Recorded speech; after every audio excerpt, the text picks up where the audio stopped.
अस्सलाम वालेकुम, नमस्कार, सत श्री अकाल एंड गुड इवनिंग। मैं हूं आरज़ू काज़मी और आप हमेशा की तरह जो है आज संडे है और आप देख रहे हैं हमारा वो शो जिसमें हम एक्टर्स की बात करते हैं, फिल्म्स की बात करते हैं, डायरेक्टर्स की और जो जो लोग फिल्म इंडस्ट्री से जुड़े होते हैं उनकी बात करते हैं। तो बिल्कुल आज भी हमारे साथ एजाज गुल साहब हैं और हम आज बात करेंगे जी जिन मूवीज़ की, वो है वादा फिल्म, पाकिस्तानी फिल्म वादा, उसके बारे में बात करेंगे। फिर इंडियन फिल्म्स में हम अमर प्रेम, नमक हराम, दुश्मन, मैं तुलसी तेरे आंगन की, इनकी बात करेंगे। और एक्टर्स में हम बात करेंगे राजेश खन्ना साहब की, जो कि सभी उनको जानते हैं, इंडियन एक्टर राजेश खन्ना साहब, उनकी बात करेंगे। और पाकिस्तान से हमारी एक्ट्रेसेस दो हैं, उनकी हम बात करेंगे, एक फिरदौस और दूसरी हमारी एक बहुत खूबसूरत एक्ट्रेस हुआ करती थी नीलो, हम उनकी बात करेंगे। बहुत शुक्रिया सर कि आपने ज्वाइन किया। तो सबसे पहले सर हम कौन सी फिल्म की बात करने लगे हैं? पहले मैं जिक्र करूंगा आरजू, दो हमारे आर्टिस्ट थे जो हाल ही में गुजरे हैं और मुख्तसर जायज़ा मैं पेश कर सकता हूं क्योंकि वक्त की कमी है। इसमें हमने फिल्में भी के बारे में भी बताना है, पाकिस्तानी फिल्म, इंडियन फिल्म। चुनाचे हमारी एक आर्टिस्ट थी फिरदौस, जो 60s में आई थी फिल्म इंडस्ट्री में और मोस्टली ये पंजाबी फिल्मों के हवाले से जानी जाती थी। हीर रांझा इनकी बड़ी मशहूर फिल्म थी और हमारे इंडियन मेहमान जब भी लाहौर आते थे तो वो हमेशा इस ख्वाहिश का इजहार करते थे कि उन्हें हीर रांझा देखनी है। और हीर रांझा 1970 की फिल्म थी और एजाज दुरानी इसके प्रोड्यूसर भी थे, को प्रोड्यूसर और इसके हीरो भी थे और ये बड़ी मशहूर फिल्म थी। चुनाचे फिरदौस ने अपनी अपनी अपनी ज़िंदगी का जो बड़ा हिस्सा जो है वो पंजाबी फिल्मों में गुजारा, लेकिन इनकी एक उर्दू फिल्म आंसू भी आई थी और ये बड़ी मशहूर थी।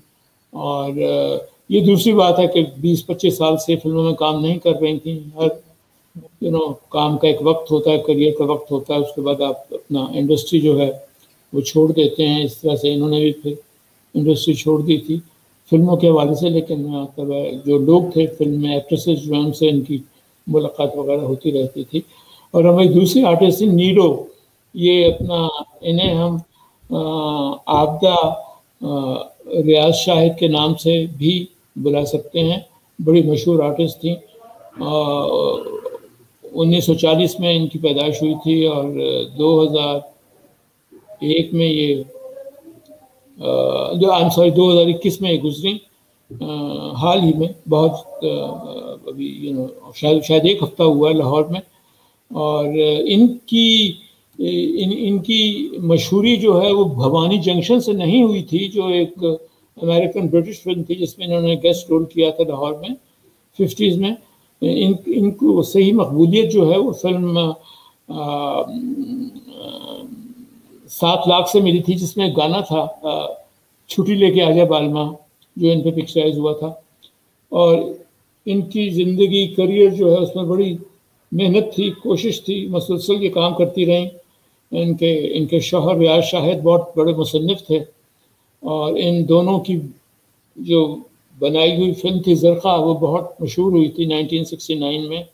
उसमें एक गाना भी था, रक्स जंजीर पहन कर भी किया जाता है, जो नीरो पे ही पिक्चराइज किया गया।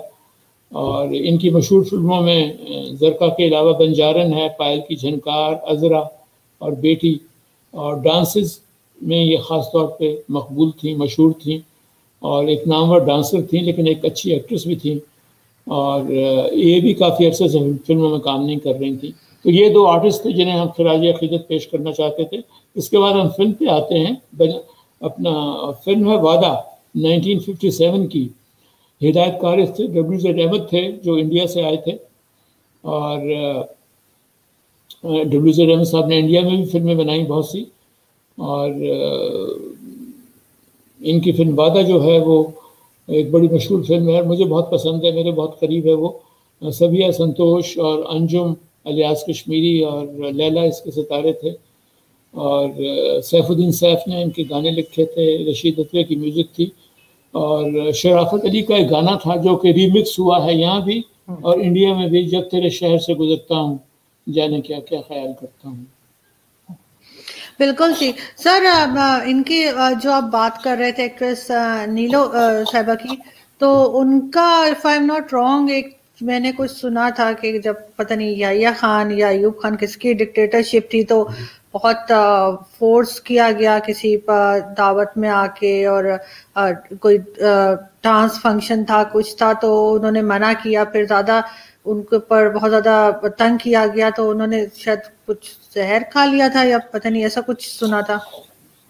जी ये हुआ था उनके साथ। शाह ईरान आए हुए थे उस ज़माने में और वो एक परफॉर्मेंस थी जो कि अपना जिसके लिए इन्हें कहा गया, प्रॉब्ली शायद इनकी कॉन्सेंट नहीं थी और लेकिन इन्हें कहा गया कि आप ये परफॉर्म करें, लेकिन इन्होंने परफॉर्म नहीं किया और फिर ये ट्रेजेडी हुई थी।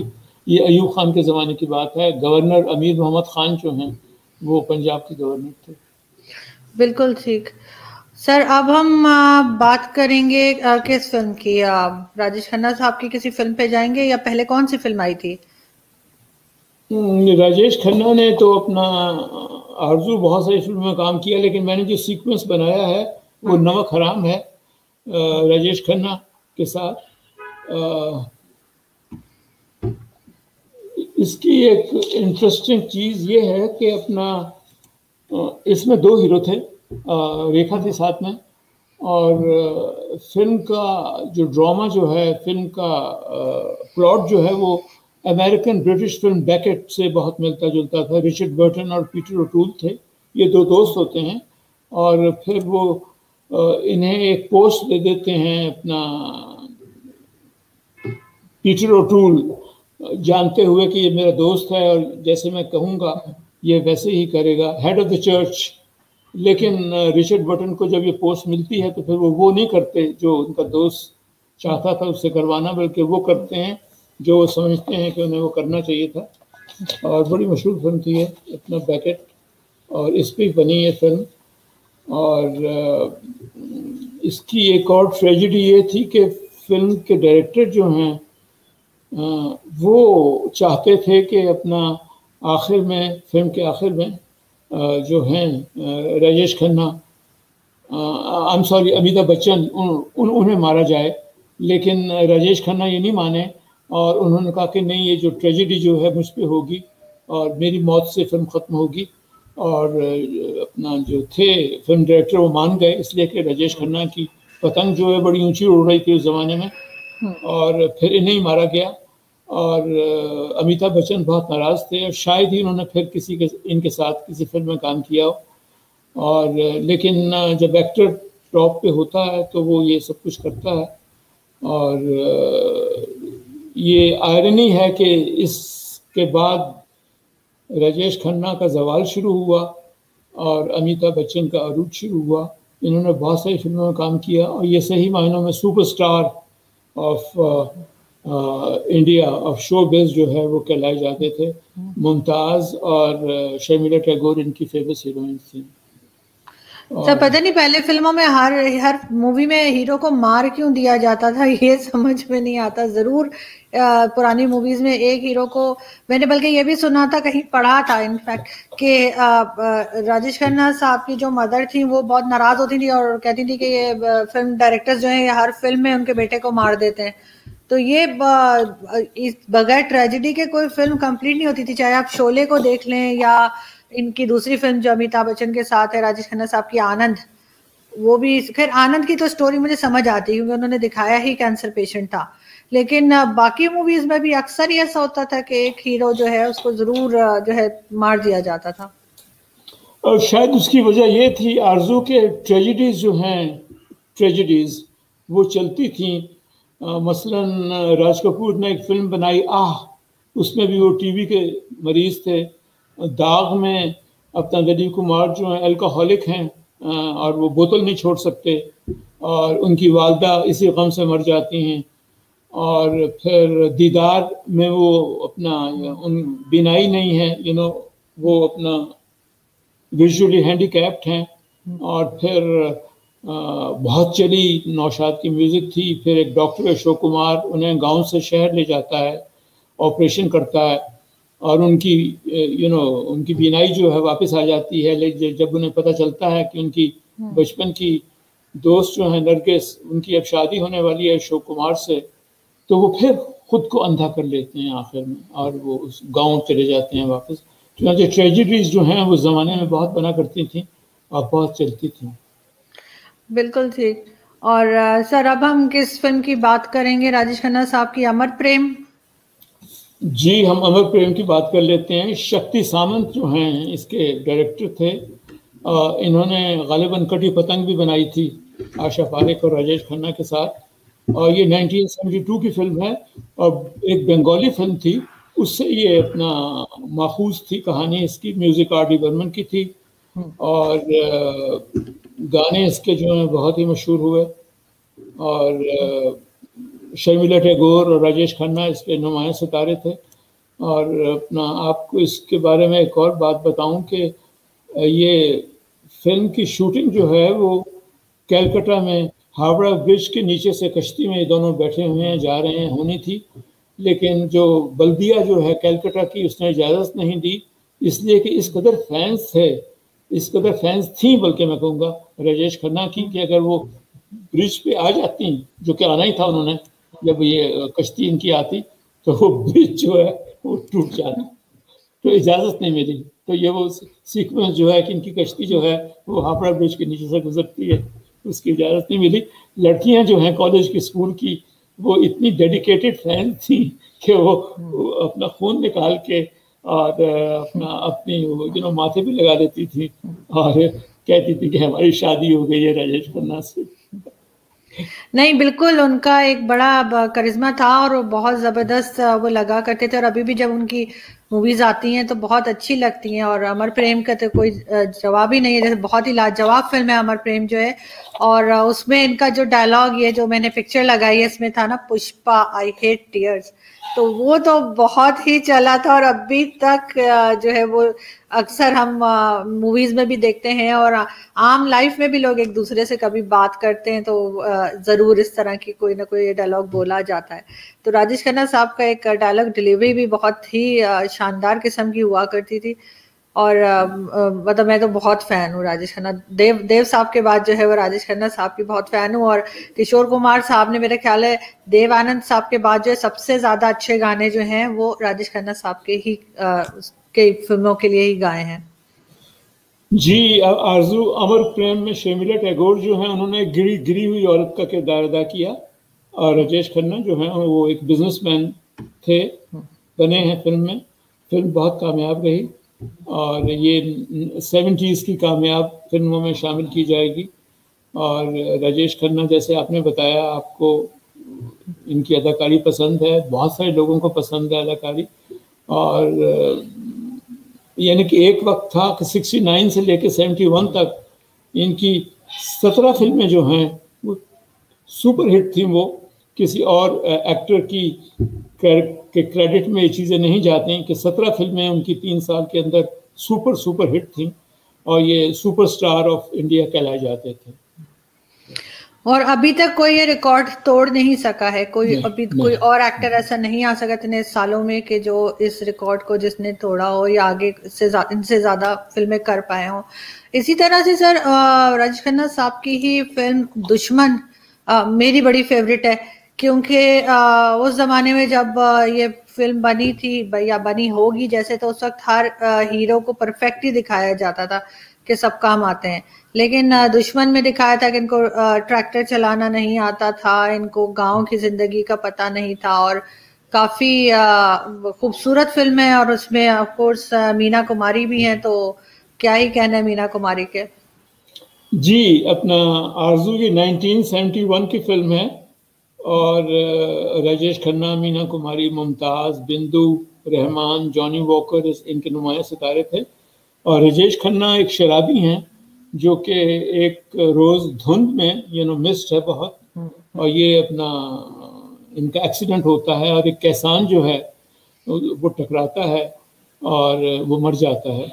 और लेकिन ये भागते नहीं हैं वहाँ से। आमतौर पे हमारे क्या सभी इलाकों के ड्राइवर्स जो हैं वो उन्होंने अपना बैंक किया और मतलब वहाँ से गायब हो गए, लेकिन ये भागते नहीं हैं, ये खुद को इंसाफ के सामने पेश कर देते हैं, और जज जो है वो इन्हें जेल नहीं भेजता, बल्कि वो कैसान जो इनके हाथों एक्सीडेंट में गुजर जाता है उसके घर भेज देते हैं, ताकि वो अपनी सज़ा जो है वो वहाँ पे काटे। और वहाँ पे गुर्बत भी है, मुफलिसी भी है, और हेड जो है घर का वो भी गुजर गया है। तो ये इनके बहुत ही मुश्किल किरदार था, ये क्या करें उस घर में, इन्हें नफरत भी है, दुश्मनी भी है, फिर आहिस्ता आहिस्ता एक इंसानी हमदर्दी जो है वो जागती है, और फिर ये उस करीब आ जाते हैं उस फैमिली के। और मीना कुमारी का ही आखिरी दौर था, वो गालिबन शायद पाकीज़ा में काम कर चुकी थी, पाकीज़ा, मेरे अपने और दुश्मन, ये 3 फिल्में थी, और जो उनकी आखिरी दौर की फिल्में हैं। और जहां राजेश खन्ना ने अपने अरूज में 1971 में, बता रहा हूँ आपको, 61, 71, 70 और 71 इनके अरूज का ज़माना था। इन सालों में इन्होंने फिर ये फिल्म की दुश्मन, और जैसे आपने सही तौर पर बताया कि कोई भी हीरो जो है वो नेगेटिव रोल नहीं करता था, लेकिन इन्होंने रोल नेगेटिव किया, ज़रूरत के तहत नहीं, इन्हें ज़रूरत नहीं थी उस वक्त, बिल्कुल ये सुपरस्टार थे, लेकिन प्रॉब्ली मीना कुमारी थी, अच्छा स्क्रिप्ट था, एक नेगेटिव रोल था, और ये बहुत अच्छे रहे उसमें। और उसमें सर एक गाना जो था, वैसे तो वो बिंदु जी ने गाया था, लेकिन ये कि वो कव्वाली स्टाइल में, मतलब बिंदु जी उसके अंदर थी लेकिन कव्वाली स्टाइल में था, जो वादा तेरा वादा, उसके लिए भी सुना था कि जब राजेश खन्ना साहब वो गाना लेकर गए किशोर कुमार साहब के पास, तो उन्होंने कहा कि ये तो आप मोहम्मद रफ़ी साहब से कहिए, कव्वालियाँ तो वो गाते हैं। लेकिन राजेश खन्ना साहब ने जिद की और कहा नहीं, आपने ही गाना है। और बहुत खूबसूरत वो गाना है, और अभी भी कभी आ जाए टीवी पर या कहीं तो बहुत अच्छा लगता है। उसके लिरिक्स भी बहुत अच्छे हैं, म्यूजिक भी बहुत अच्छी है जी। बहुत अच्छी फिल्म थी ये, मुझे भी मीना कुमारी बहुत पसंद हैं, और राजेश खन्ना भी बहुत अच्छे एक्टर थे, उन्होंने बड़ा अच्छा वक्त गुजारा। और हम आगे बढ़ते हैं, मैं तुलसी तेरे आंगन की 1978, इसके डायरेक्टर राज खोसला थे, एक बहुत बड़े डायरेक्टर थे, और बहुत बड़ी बड़ी फिल्में बनाई इन्होंने। इस फिल्म की कास्ट में नूतन, आशा पारेख, विजय आनंद और विनोद खन्ना थे। विनोद खन्ना की प्रॉब्ली शायद ये बिगनिंग हो रही थी, बाद में बहुत मशहूर हुए, बहुत अच्छे, गुड लुकिंग, एक्सट्रीमली, उस पर हम कर चुके हैं प्रोग्राम। और म्यूज़िक लक्ष्मीकांत प्यारेलाल का था, और कहानी जो है वो एक अमीर आदमी की है, उसकी बीवी नूतन है, और उसकी माशूका जो हैं वो नूतन है, आई एम सॉरी, वो आशा पारेख हैं। और फिर कहानी आगे बढ़ती है, और इनके बच्चों का फिर कॉन्फ्लिक्ट होता है। और ये गाना जो था, मैं तुलसी तेरे आंगन की, ये लता का गाना है, बड़ा मशहूर हुआ, और ये फिल्म में कई बार इस्तेमाल हुआ है। और अच्छी बात ये थी कि ये फिल्म की कहानी जो है उसका एक हिस्सा है गाना जो है। बिल्कुल। और सर डायरेक्शन बहुत अच्छी थी, और गाने तकरीबन सभी काफी मशहूर हैं। मतलब फिल्म तो मैंने काफी बाद में देखी, अभी कुछ टाइम पहले ही, लेकिन गाने सब सुने हुए गाने, सब ऐसे, मतलब खिड़की जो बंद रहती है, और वो सारे जितने इसके गाने हैं वो सब काफी खूबसूरत है। और नौतन बहुत अच्छी लगी मुझे तो, उसमें आशा पारेख का भी रोल था और अच्छा उन्होंने किया, लेकिन नौतन तो बहुत ही अच्छी लगी। और जब वो स्पेशली उनकी तो स्माइल इतनी ज्यादा मशहूर थी, जब वो स्माइल करती थी तो बहुत अच्छी लगती थी। और इसमें बड़ा एक स्ट्रॉन्ग कैरेक्टर था उनका, काफी जैसे एक रोबदार किस्म का, कहते हैं ना जी, कि जी, जी, जी। उस तरह से बात करती थी वो, बस मैंने कह दिया तो कह दिया, उस तरह के एक बड़ा अच्छा मतलब स्टाइल था इसमें। तो सर डायरेक्शन कैसी लगी आपको इस फिल्म की? बहुत उम्दा डायरेक्शन थी, और कैरेक्टर्स जो है नूतन और आशा पारेख के बहुत ही मजबूत थे। घर की मालकिन जो हैं मनकुहा, एक तरीके से वो तो नूतन है, नूतन से शादी हुई है विजय आनंद की, चुनाचे वो उनका रोब है और उनका दबदबा है, उनका कंट्रोल है घर के ऊपर। और आशा पारेख जो हैं वो बैक सीट पे हैं, प्रॉब्ली उन्हें वो इज्जत भी नहीं मिली, और वो नाम भी नहीं मिला, और वो मकाम भी नहीं मिला। तो वो एक मिसरा है गाने में, मैं क्या तेरा ले जाऊंगी, कुछ ना कुछ तुझे दे जाऊंगी। और उनका रोल भी बहुत अच्छा था। और ये एक यादगार फिल्म है मैं तुलसी तेरे आंगन की। आरजू, इसके बाद हम चलते हैं अपना आर्टिस्टों के ऊपर, रेखा के ऊपर। और मुझे पता है कि उनकी पैदाइश जो है वो जब हुई, लेकिन मैं आपको बताऊंगा नहीं, इसलिए कि ख़वातीन की पैदाइश जो है, साल पैदाइश का, वो बताना वो बताना जुर्म ही नहीं बल्कि गुनाह है। सर ये मैं नहीं करूंगा। वो 180 फिल्मों में काम किया उन्होंने, और आगाज जो था एज अ चाइल्ड एक्ट्रेस किया उन्होंने तेलुगु फिल्मों से। और उनकी पहली हिंदी फिल्म जो थी 1970 में आई, सावन भादों। और हिंदी फिल्मों की बेशुमार हीरोइन रही, डांसेस में बहुत मशहूर थी वो, और बहुत अच्छे डांस किए उन्होंने। और अब मैं आपको, उसको गीता गार्बो भी कहते थे इंडियन स्क्रीन की। अगर तुम ना होते, उमराव जान, खूबसूरत, सिलसिला, खून भरी मांग, घर, मुकद्दर का सिकंदर, सिलसिला, जुबैदा, लिजा, और फिर सीनियर रोल्स जो थे उसमें उन्होंने वो क्रिश और कोई मिल गया में किए। और वो राज्यसभा के मेंबर भी हैं, जो कि एक बहुत बड़ा एजाज़ है उनका, ये अपर हाउस है इंडिया का। और कहते हैं कि वो अपना योगा भी बाकायदगी से करती हैं। शायद ये वजह है कि वो अपनी शेप में हैं। और बाय द वे, इंडिया की जो भी अच्छी धूमधार फिल्मी तकरीब जो होती है, चाहे वो अवार्ड्स हों, फंक्शंस हों, या फिल्म की ओपनिंग हो, या कुछ भी हो, लॉन्च हो, तो उसमें वो बाकायदगी से देखी जाती हैं, शामिल होती हैं। बिल्कुल ठीक। सर मुझे ये बताइए कि फिल्म की कामयाबी में आप क्या समझते हैं कि डायरेक्टर का ज़्यादा रोल होता है या एक्टर का? क्योंकि अगर कोई फिल्म हिट हो जाए तो कहते हैं कि जी, अब डायरेक्टर कहता है कि जी मेरी फिल्म थी, मैंने हिट करवा दी, और अगर कोई फिल्म पिट जाए तो फौरन एक्टर के ऊपर डाल दिया जाता है। तो असल में आपके ख्याल से डायरेक्टर ज़्यादा इम्पोर्टेंट होता है या ये कि एक्टर? अपना आरजू, बेसिकली ये ट्रेजेडी है फिल्म इंडस्ट्रीज की सब कॉन्टिनेंट में, चाहे वो बांग्लादेश हो, इंडिया हो, पाकिस्तान हो, कि फिल्म के राइटर्स जो हैं वो उन्हें बैक सीट मिलती है, उन्हें पेमेंट में भी बैक सीट मिलती है। जो हीरोज़ को या म्यूजिक डायरेक्टर्स को या सिंगर्स को जो पैसे मिलते हैं वो राइटर को नहीं मिलते। हालांकि फिल्म का सबसे मजबूत पहलू जो है फिल्म का स्क्रिप्ट होता है, लेकिन वो हमेशा इग्नोर किए जाते हैं, और ऐसा नहीं होना चाहिए। लेकिन सबसे पहले तो मैं फिल्म के राइटर्स जो हैं उनको मैं फ्रंट सीट पे बिठाऊंगा, और लेकिन उसके साथ ही फिल्म के डायरेक्टर्स जो हैं वो भी बहुत ही अहम हैं, और उनका भी बहुत कंट्रीब्यूशन होता है। लेकिन चूँकि फिल्म जो है पैसा लगता है उस पर, और पैसा वापस लाने के लिए फिल्म बनाई जाती है। आई एम श्योर मैं शॉप तो अलग, लेकिन उसमें कॉमर्स जो है, बिजनेस जो है वो भी होता है। और बिजनेस में बॉक्स ऑफिस आ जाता है, कौन सा एक्टर चलता है, कौन सी एक्ट्रेस चलती है। तो यहाँ से एक्टर्स जो हैं उनके बगैर बात मुकम्मल नहीं होती, उनकी भी बहुत बड़ी कॉन्ट्रीब्यूशंस हैं। यहाँ से मैं कहूँगा राइटर और डायरेक्टर, एक्टर, ये तमाम इसके पिलर्स हैं फिल्म के। इनके बगैर फिल्म मुकम्मल नहीं हो सकती, चल नहीं सकती।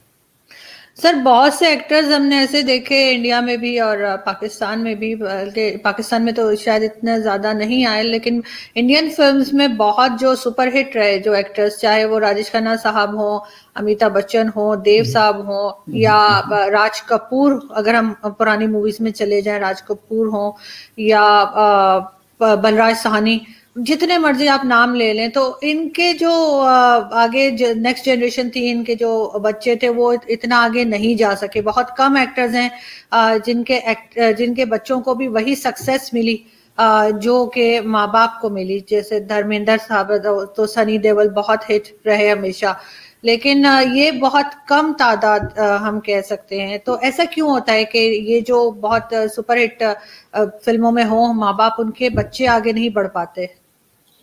आरजू, आपने बिल्कुल ठीक कहा। उसकी एक वजह यह है कि जो बच्चे जो हैं जब वो फिल्मों में आते हैं, जिनके वालिदैन फिल्मों में रहे हैं और स्टारडम जो है उनकी ज़िंदगी का हिस्सा रहा है, तो फिर समहाउ क्रिटिक्स, लेकिन उससे बढ़ के अवाम जो हैं उनका पैमाना जो है, यार्डस्टिक जो है, वो उनके वालिदैन होते हैं। वो उस कामयाबी की उस सतह पे बच्चों को मेजर करते हैं, जो कि नहीं करना चाहिए। ऑफ कोर्स बच्चे उनके जो हैं, बहुत सारे एक्टर्स जो हैं उनको ज़्यादा पढ़ने का मौका नहीं मिला। बच्चे जो हैं उनको वो पढ़ाते हैं, कॉलेज भिजवाते हैं, यूनिवर्सिटी भिजवाते हैं, गैर ममालिक में भिजवाते हैं तालीम के लिए, इसलिए उनके पास वसाइल होते हैं। लेकिन जो ऋषि कपूर अब ऑब्वियसली बहुत आगे गए, या संजय दत्त जो हैं वो बहुत आगे गए, और आपने भी नाम लिए होते हैं ऐसे एक्टर्स। राज कपूर के बेटे हैं, सुनील दत्त के बेटे हैं, नरगिस के बेटे संजय, बिल्कुल उनको कामयाबी मिलती है। लेकिन वो इनके सिलसिले में भी इनकी यार्डस्टिक जो है उनके वालिदैन होते हैं, और उन्होंने एक बेंचमार्क जो है वालिदैन का, उस पर उनको परखा जाता है। बाज़ औक़ात वो पूरे नहीं होते उसमें। और बहुत से एक्टर सर ऐसे भी देखे हैं मैंने, स्पेशली इंडियन फिल्म इंडस्ट्री में, जो बहुत अच्छा काम करते हैं। जैसे विनोद खन्ना साहब के बेटे अक्षय खन्ना, या एक उनके एक्टर आते हैं जिमी शेरगिल, और इसी तरह के मनोज बाजपेयी, और कई एक्टर्स हैं जो ऑफ बीट कह लें उनको, या जैसे कि वो, लेकिन वो एक्टर बहुत अच्छे हैं। जब भी फिल्म में आते हैं तो वो बहुत जबरदस्त काम करते हैं, और कहीं से ये महसूस नहीं होता कि ये किसी कोई एक्टिंग कर रहे हैं। इतना ज्यादा नेचुरल उनके ऊपर एक जैसे कहना चाहिए टैलेंट होता है उनमें, लेकिन उनको काम कम मिलता है। उनके बजाय ऐसे लोग जिनको काम करना नहीं आता, हम बार बार हमें वो देखने को मिलते हैं। ऐसे क्यों होता है? हाँ आरजू, अक्षय खन्ना जो हैं वो मुझे भी बहुत पसंद हैं। ख़ास तौर पे उनके फेस एक्सप्रेशन जो हैं वो बहुत ही अपना इम्प्रेसिव हैं, और उनकी वालिद से बहुत मुशाबत भी नहीं होती मेरे ख्याल में, लेकिन होती होगी थोड़ी बहुत। लेकिन यह कि एक्टर बहुत अच्छे हैं, और वो फिल्में करते नहीं हैं। उन्हें बहुत सारी फिल्में मिली, लेकिन उन्होंने माजरत कर दी। वो अपनी मर्जी से फिल्में करते हैं अक्षय जो है, लेकिन प्रॉब्ली उनका रिकॉर्ड जो है बहुत अच्छा है, और रेटिंग जो है उनकी बड़ी हाई है, और बहुत कम काम किया लेकिन बहुत अच्छा काम किया उन्होंने। लेकिन सर और बहुत से एक्टर हैं, जैसे मनोज बाजपेयी हैं, के मेमन हैं, और बेशुमार दूसरे एक्टर्स हैं जो कि जब भी उन्हें लिया जाता है तो बहुत, अरशद वारसी हैं, बहुत से ऐसे हैं जो मुन्ना भाई में थे। लेकिन हम देखते हैं जब रेगुलर मूवीज जो बनती हैं, आती हैं, उसमें क्या फिल्म इंडस्ट्री में भी किसी किस्म की पर्ची, पीआर, ये सब कुछ चलता है क्या? क्योंकि अच्छे एक्टर्स को छोड़कर और किसी और को कास्ट करना जो ठीक से काम ना कर सके, तो क्या फिल्मों में भी, फिल्म इंडस्ट्री के अंदर भी क्या जान पहचान ही चलती है? बिल्कुल बिल्कुल चलती है, बिल्कुल चलती है। और ये तो एक सिलसिला है। और वो एक्टर्स जिन्हें फैमिली की पुश नहीं मिली और वो अच्छे एक्टर्स बन गए, और वो फिर डंके की चोट पे कहते हैं कि हमारी बैक पे कोई नहीं था, और ये हमारा क्रेडिट है कि हम अपना बगैर पुश के हम आगे बढ़े। और चलता है, ये बिल्कुल चलती है। रिश्वत चलती है, सिफारिश चलती है, और कौन क्या है, या कौन उसके वालिद कौन है, वालिदा कौन है, ये डेफिनेटली चलती है। मेरे ख्याल में सैफ जो हैं वो एक बहुत अच्छे एक्टर नहीं हैं, लेकिन उनके पीछे शर्मिला टैगोर जो हैं उनकी पुश है डेफिनेटली। लेकिन मैंने उनको देखा है कि वो काफी मेहनत काफी करते हैं। सैफ को अगर देखा जाए, उनकी फिल्में काफी डिफरेंट होती हैं, और एक टाइप रोल नहीं करते। और ठीक है, बैकअप तो ऑफ कोर्स बहुत बड़ी फैमिली से हैं, लेकिन उनकी फिल्म जैसे ओमकारा थी, और इस तरह से दूसरी फिल्में जो उनकी आई हैं, तो उसमें उन्होंने काफी, लग रहा है कि उन्होंने मेहनत की है, जो कि मैंने अभिषेक बच्चन में नहीं देखी। उन्होंने कभी कोई खास शायद कोशिश भी नहीं की, अमिताभ बच्चन के बेटे ने, कि वो किसी जगह पे पहुंच सके। और शायद यही चीज राजेश खन्ना साहब की बेटियों के साथ भी, चाहे वो ट्विंकल हो या उनसे भी, वो चीज नहीं बन पाई। लेकिन सैफ हो सकते हैं बहुत अच्छे एक्टर, नहीं वो तो सलमान खान भी नहीं है, लेकिन वो बस चल रहे हैं। बल्कि सलमान खान तो एक्टर ही नहीं, मुझे तो उनकी समझ ही नहीं लगती। लेकिन ये कि वो फिल्में उनकी हिट हो जाती है, लोग पसंद करते हैं और लोग जाते हैं। लेकिन सैफ के लिए मैं जरूर कह सकती हूँ कि उन्होंने कई बार जो है कुछ नया करने की कोशिश की है। एक दफा अनिल कपूर से पूछा गया कि एक अच्छा एक्टर जो है उसके लिए क्या क्या जरूरी है, तो उसने कहा फिजिकली अच्छा होना चाहिए, हाइट अच्छी होनी चाहिए उसकी। ऑब्वियसली ऐसा होता है कि हाइट जरूरी नहीं चलती हर वक्त। आमिर खान है, वो बहुत दराज कद नहीं है, लेकिन अनिल कपूर ने कहा कि अपना वो फिजिकली अच्छे होने चाहिए, अट्रैक्टिव होने चाहिए, और उनको मुकालमों की अदायगी जो है वो अच्छी होनी चाहिए, और सबसे बढ़ के उनकी उसकी किस्मत अच्छी होनी चाहिए। वो मेरा ख्याल है सैफ के हवाले से किस्मत जो है उसने बहुत ज्यादा साथ नहीं दिया। सर आप सैफ से नाराज लग रहे हैं। अच्छा मुझे पसंद है सैफ, मुझे अगर आप कहेंगे तो मैं सलमान खान के लिए कह सकती हूँ क्योंकि किस्मत पे चल रहा है, लेकिन सैफ के लिए बहुत शुक्रिया सर कि आपने ज्वाइन किया, और हम फिर नेक्स्ट संडे फिर मिलेंगे आपसे। अपना बहुत ख्याल रखिएगा। Thank you.